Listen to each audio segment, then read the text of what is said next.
धन्यवाद जयराम जी। कल प्रधानमंत्री जी ने पार्लियामेंट में 2 घंटे, शायद 2 घंटे 13 मिनट भाषण किया। उसमें अंत में 2 मिनट उन्होंने मणिपुर की बात की।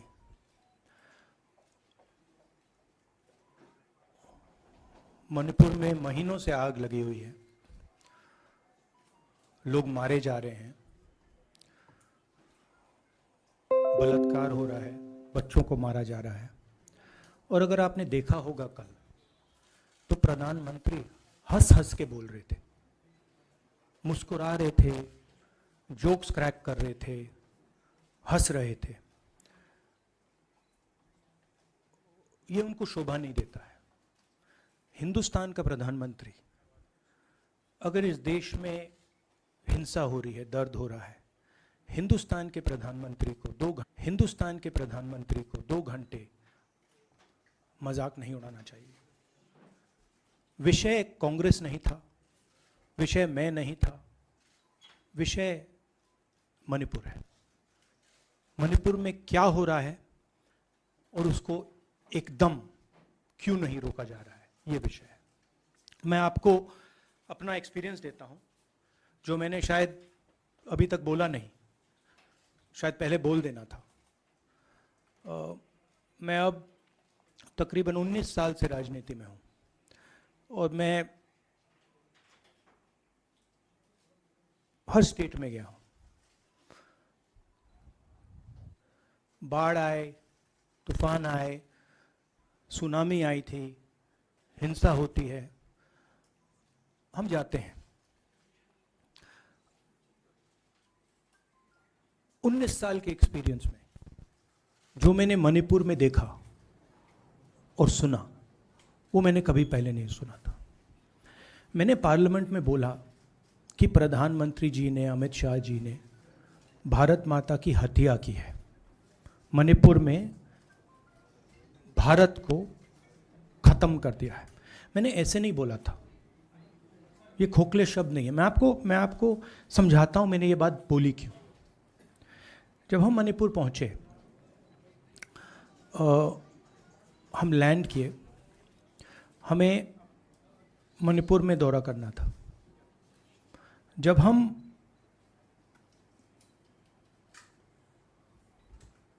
मेटे एरिया में गए, हमें साफ कहा गया था कि अगर आपकी सिक्योरिटी डिटेल में कोई भी कुकी होगा, उसको आप यहां मत लाइए क्योंकि हम उसको मार देंगे।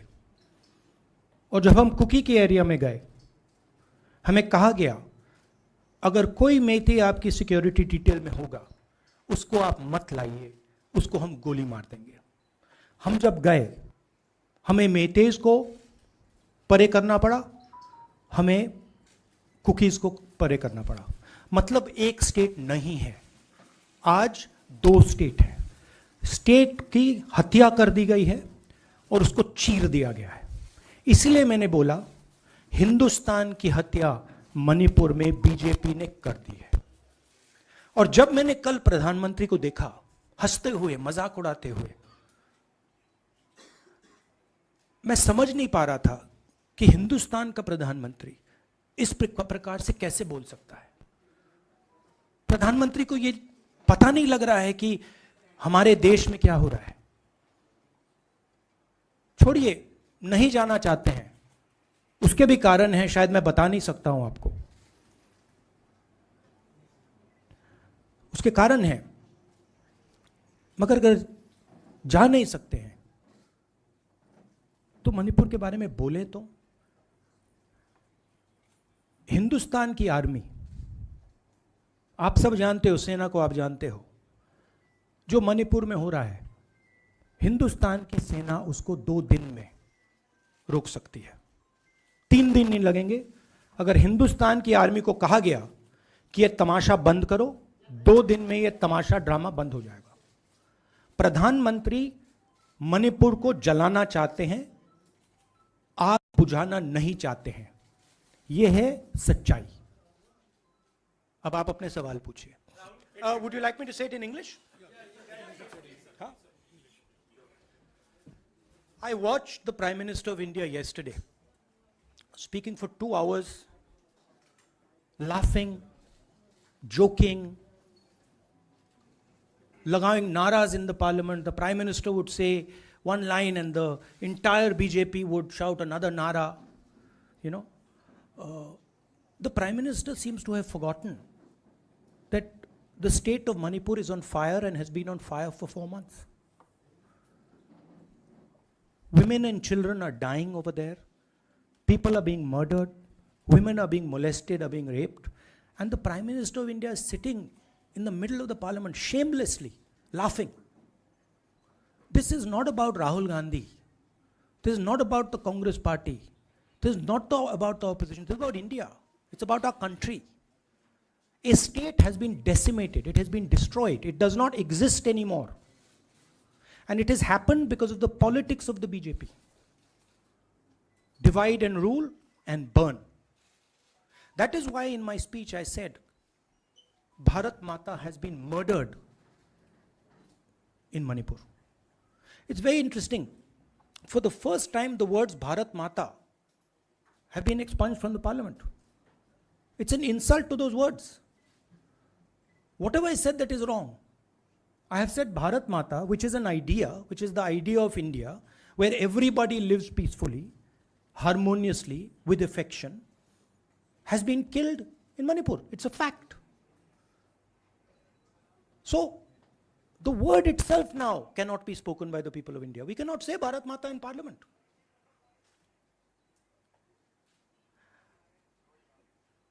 I want to tell you about my own personal experience of Manipur.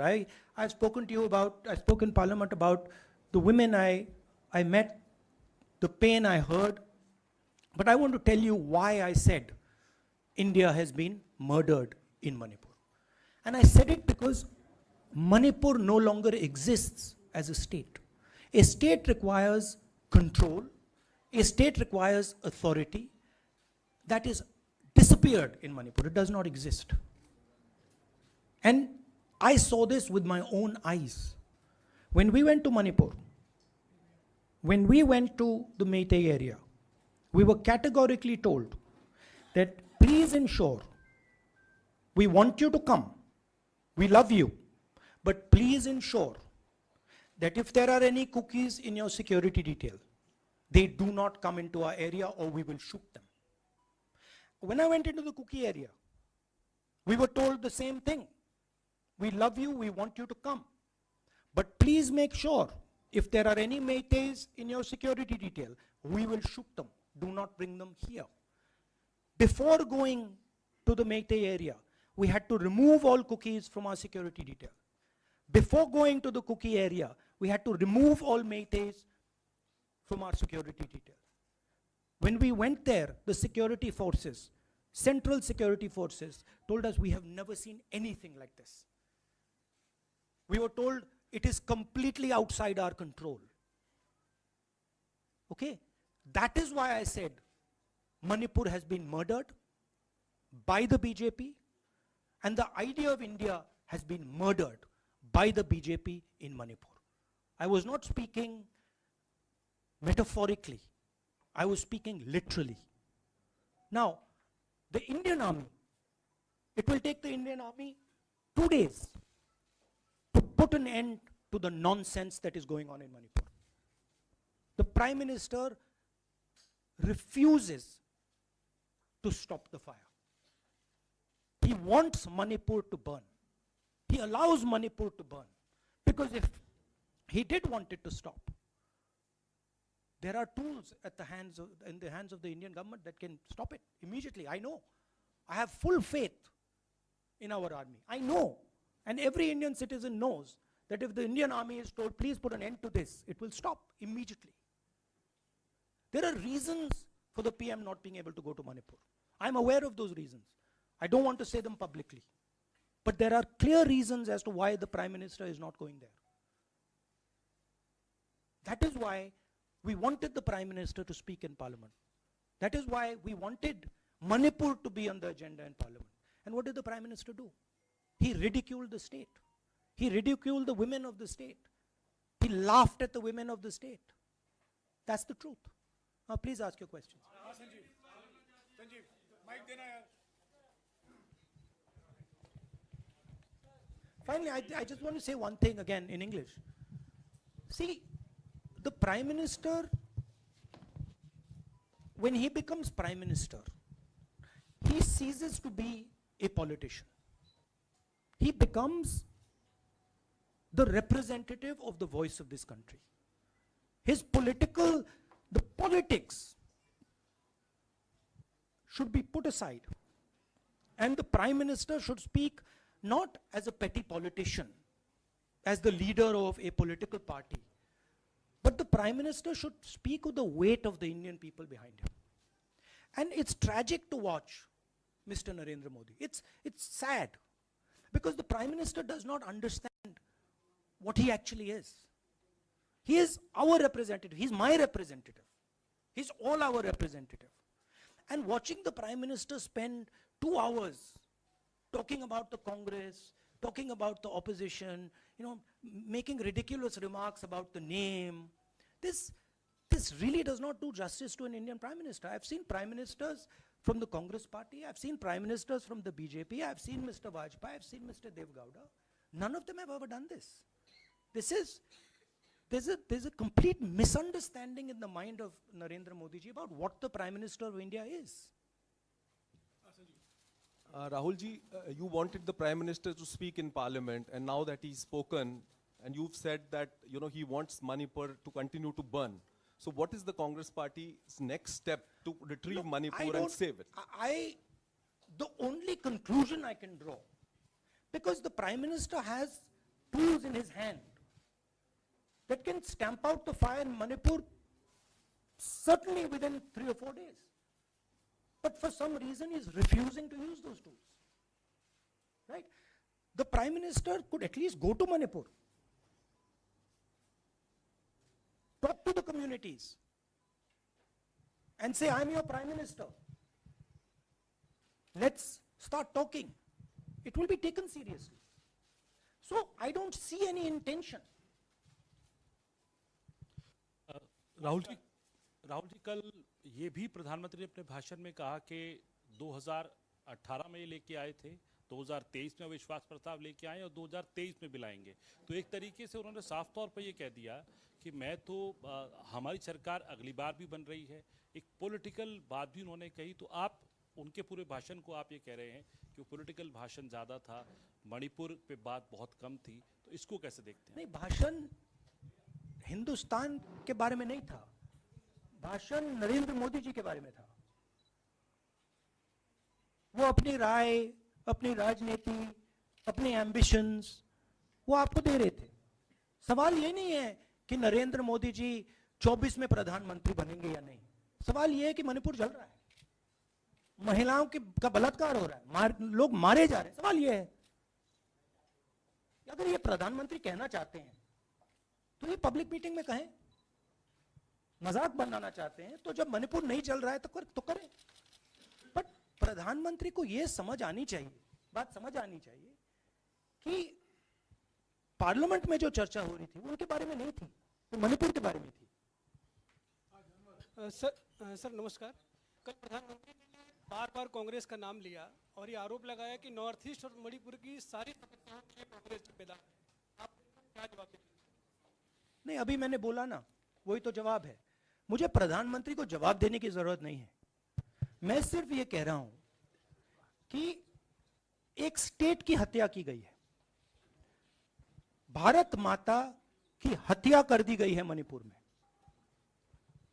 Bharat माता की हत्या मणिपुर में कर दी गई और प्रधानमंत्री लोकसभा में मजाक उड़ा रहे हैं, हंस रहे हैं, नारे लगवा रहे हैं। मुझे क्या जवाब देने की जरूरत है?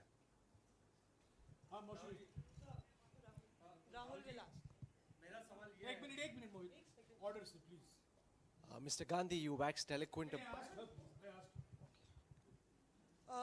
राहुल, आपने बोला कि प्रधानमंत्री ने बोला सदन में कि गृह मंत्री अमित शाह ने विस्तार से जवाब दे दिया। अमित शाह साहब ये कहते हैं कि मणिपुर के सीएम को हटाने की जरूरत इसलिए नहीं है क्योंकि उन्होंने हमारी पूरी बात सुनी और वो कभी भी कोई हमने डीजीपी चेंज किया, डीजीपी चेंज कर दिया, उन्होंने जो भी प्रशासनिक व्यवस्था हम चेंज करना चाहते थे, इसलिए मणिपुर सीएम को हटाने की मणिपुर कोई जरूरत सीएम, नहीं। जब मैं मणिपुर गया, मणिपुर सीएम ने जो मणिपुर में हजारों वेपन्स जो लूटे गए, वो मणिपुर सीएम के नीचे ही हुआ। तो क्या अमित शाह चाहते थे कि ये हजारों वेपन्स लूटे जाएं?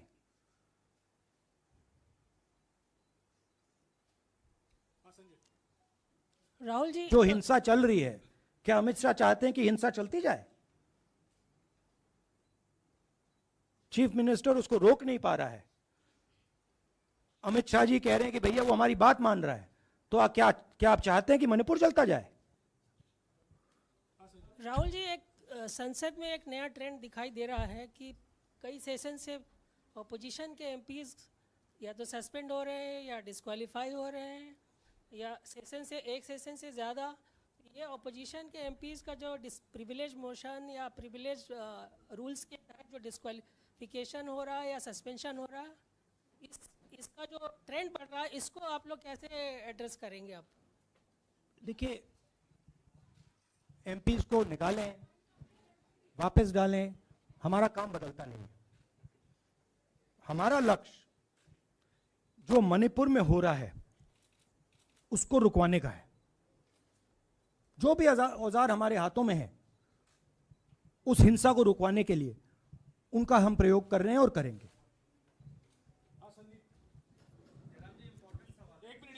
Yeah, Mr. Gandhi, you talked about using the army, deploying the army to control violence. You spoke that in Parliament. You've repeated here. But the BJP has criticized you and even previous Congress governments, saying that we want to solve the issue through dialogue. And they've criticized that in the 60s, in 64, the Mizo National Famine Front was bombed by the Indian Army, by the Indian Air Force. So they said that, you know, they do not believe I have never heard in my entire career, I have never been told anywhere I have been in India that if you take this person as a security officer with you, we will put a bullet in his head. I have never heard it. And I heard it twice in Manipur. That means there is no dialogue in Manipur. There is pure violence taking place in Manipur. The first step is to stop the violence, put an end to it. I point out the army, but what I mean is that the Prime Minister has multiple instruments in his hands. He's not using them. It's been burning for 4 months. He's doing nothing and he's laughing. I'm amazed people can't see this. That he's sitting in parliament and laughing. Jairam ji, Last question. Jairam जी, मोहित दुबे हूँ news nation से। आपने 37 minute का भाषण जयराम जी राहुल जी नहीं, मतलब आप मुझसे जयराम कर रहे हैं या उनसे राहुल जी आपने जय सिया राम। राहुल जी, आपने 37 मिनट का भाषण लोकसभा के भीतर दिया और 37 मिनट में सिर्फ आपको करीब 14 मिनट ही दिखाया गया, बाकी आपके चेहरे पे कैमरा नहीं था और आप मणिपुर गए, मैक्सिमम टाइम आपने मणिपुर के ऊपर बोला। इस परंपरा को आप किस तरीके से देखते हैं? पता नहीं, शायद कॉन्ट्रडिक्शन है। शायद पीएम मेरा चेहरा टीवी पे नहीं देखना चाहते, मगर फिर पीएम मेरी वीडियो के बारे में बात करते हैं, तो पता नहीं क्या है, बट मुझे लगता है शायद उनको मेरा चेहरा टीवी पे देखना अच्छा नहीं लगता। कोई प्रॉब्लम नहीं है। जो मैंने बोलना था, देखिए मुझे अपना काम करना है। मैं जानता हूं कि मीडिया पे कंट्रोल है, लोकसभा राज्यसभा टीवी पर कंट्रोल है, वो उसके बारे में मैं कुछ ज़्यादा नहीं कर सकता हूं, मगर मुझे अपना काम करना है, मैं अपने काम को करता हूं। जहां भी भारत माता पर आक्रमण होगा वहां मैं आपको खड़ा मिलूंगा, भारत माता की रक्षा करते हुए मिलूंगा।